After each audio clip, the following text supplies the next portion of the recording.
I'm Tim Boehm, coming to you from Kings Mountain, North Carolina tonight. It is the hometown of House Speaker Tim Moore. And tonight, we're going to get a chance to get to know Tim Moore a little bit more and his hometown of Kings Mountain. And a little later, we'll talk about some of the big issues that are facing North Carolina, like those prison issues, as well as judicial elections. But first, let's find out a little bit more about a young Tim Moore. So what was it like growing up in Kings Mountain? I guess it's like any, most other places. It's a nice town. It was life, as a kid, of course, you sitting around your family and your school and involved with youth at church. I mean, it just like I guess a lot of other kids in a small town, and sort of knew everybody in your class. And really, you still see people around all the time. So it's you go away to school and then you come back and then you see folks you went to school with and you growing up, but then also your kids become friends with their kids, kind of thing. So it's it's interesting to see that cycle play itself out. What was Tim Moore like as a kid? I really didn't average student, not really.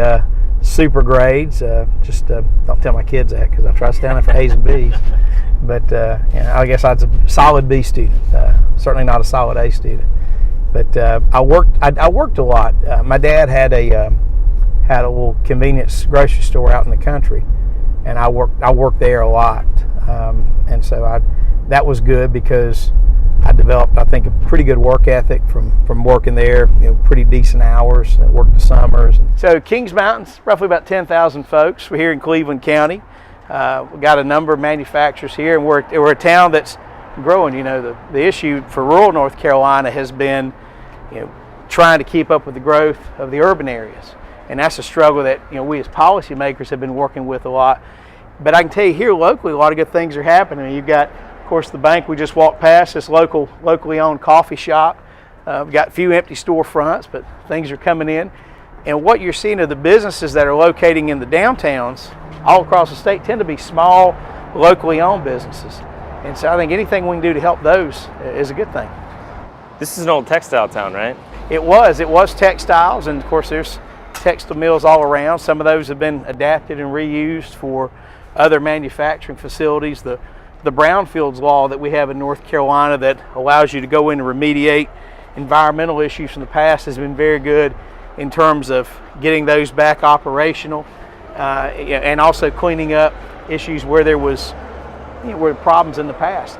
So it's been very helpful to see that done. What do you think about the discussion of small towns? I mean, it appears like Kings Mountain's been turning around, but there are still a lot of communities that are really struggling.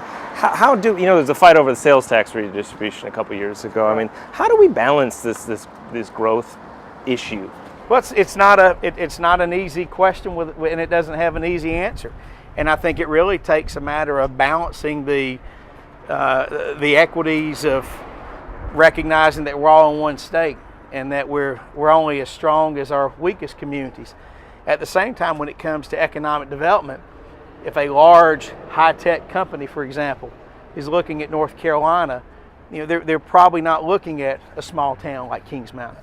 Democrats have accused that Republicans want to pick judges. They want the legislature to do it. Would you support that kind of system? I would support a merit-based process of selecting judges at the legislative level. I would support that, and I'll tell you why.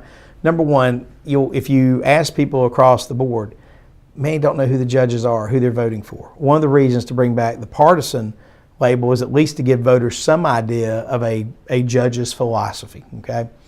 The challenge, though, when it comes to not voting on that by the people is that the people would have to vote in a constitutional amendment to give up their right to vote on those offices.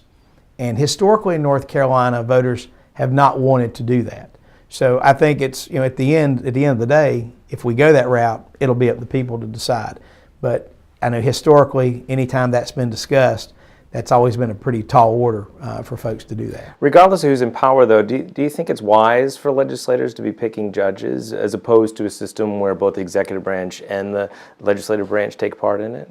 Well, when we talked earlier, I mentioned something to you that my answer is yes. I think the General Assembly could do that in a fair way if the process is set up the right way. And that's make sure you have input from the local communities, that the local legislators have a hand in that, and that it's a process where it's not just politics, where it's really based on the qualifications of those judges. But we start here in Madison and get to know a little bit more about Senate Leader Phil Berger. A lot of people, when they see video of you, you're in Raleigh, you're in your position, they don't think about you, in your hometown. How much does this drive what you do in Raleigh? I think it would be impossible to separate where you live and kind of how you grew up from who you are today. And I grew up in Southern Virginia, probably 40 miles from here, probably 25 miles from where I live now. The people are just salt of the earth folks, and it's a part of who I am. And we'll get into that a little bit more, but I do want to ask you too, one of my favorite stories about you is you're not a career lawyer, you're not a career politician. You got into this a little late in life, right? Yeah, kind of. I got out of high school. Pat and I had been dating in high school. Went to 1 year of community college. Didn't think college was for me. Well, we got married, started a family. I started to understand how important education can be and what needed to be done. So went back to school at night. At that time, I was working at a grocery store. Was managing the produce department. Working full-time, took a full-time load the last 2 years at Averett College. And then, as Pat would tell the story, I sold her house, quit my job, and moved to Winston-Salem to go to law school. I was 30 years old when I finished law school, a little bit older, not a lot older than most of my classmates. Then ended up, clerked at the Court of Appeals for a year, but ended up here in a practice, enjoyed it, still enjoy it, and at one point the opportunity came to run for the state legislature. I had always been interested in politics. I'd been on the Board of Elections in Rockingham County back in the 80s, and ran, was successful, and have worked very hard to try to bring what I think the people in this community, in this area, see as an appropriate role of government to state government. And I feel very good about some of the results that we've been able to achieve. So how do you balance this community with where you go during the week in Raleigh and Charlotte? I mean, that's a challenge. It can be a challenge at times. There's a lot of growth in the Raleigh area. There's not nearly as much growth here. Obviously, we'd like to see more and have great expectations that there's a bright future. But it's different. I mean, this is a rural community. It is not the fast-paced, highly urban area of Raleigh. Yeah. So it's different. But my experience has been that people are people, and you have to in this life learn to communicate and work with people, whether their background is similar to yours or different. And I actually think it's probably a benefit to me to come from a rural area to an urban area, because for me it seems that the transition is a little easier. They've accused Republicans of wanting to pick judges solely. Do you or do you not support that? That is not a proposal that has been advanced, and that's not a proposal that I expect to be advanced. One of the strategies, it seems to me, that the Democrats have, and I think you've seen it at work in Washington in the last several weeks, and it's been at work in North Carolina for the last several years, and that is they pick the most extreme example of something that could happen, or that they think could happen, or that they dream up happening, and they say that's what Republicans are going to do.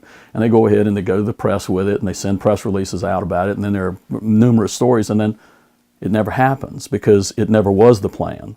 And so I think that's a part of what's going on now, where you hear the Democrats out there saying that this is all the Republicans wanting to pick judges.